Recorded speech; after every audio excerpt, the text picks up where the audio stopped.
कारण एक कीर्तनाची तारीख गुरु शिष्याला देऊ शकणार नाही हो.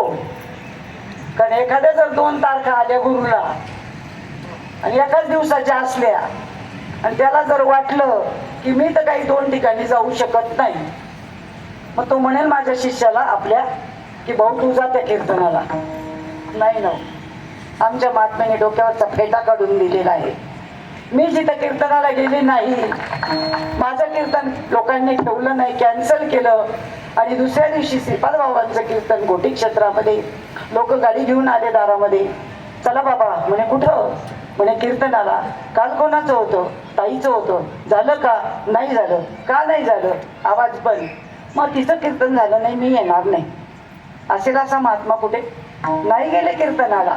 काय घेणं नाही, दुसरा बाबा बघा तुम्ही.